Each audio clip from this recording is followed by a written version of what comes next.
Anak-anak ibu semuanya, pernah kebayang nggak gimana rasanya hidup di masa ketika bangsa sendiri nggak punya suara?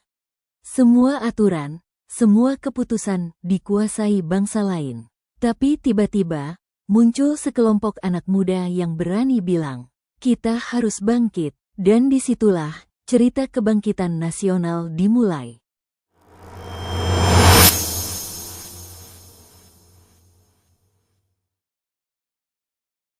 Awal abad ke-20, Indonesia masih berada di bawah penjajahan Belanda. Rakyat harus kerja keras, pendidikan terbatas, dan kehidupan sosial penuh tekanan.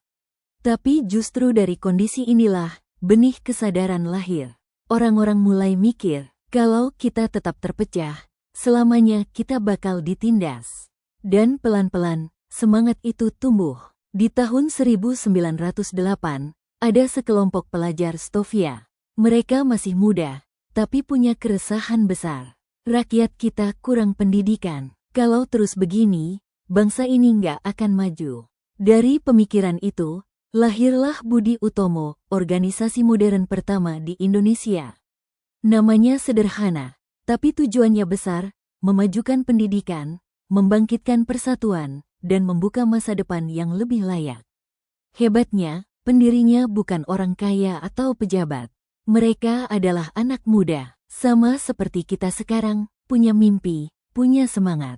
Dan dari merekalah api kebangkitan itu nyala pertama kali. Gerakan anak muda ini cepat menyebar. Tidak lama setelah Budi Utomo, lahirlah Sarekat Islam, SI. Kalau Budi Utomo fokus pendidikan, SI ini menghimpun pedagang, masyarakat biasa, sampai tokoh agama.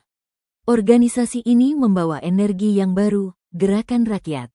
Dan untuk pertama kalinya, suara masyarakat bawah terdengar lebih lantang.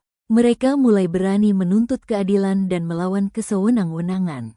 Tidak berhenti di situ, muncul organisasi yang jauh lebih berani, Indische Party.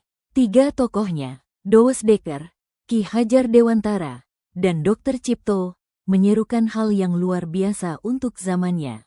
Indonesia harus bersatu tanpa memandang suku, agama, atau golongan. Gagasan ini radikal. Bahkan Belanda sampai melarang aktivitas mereka.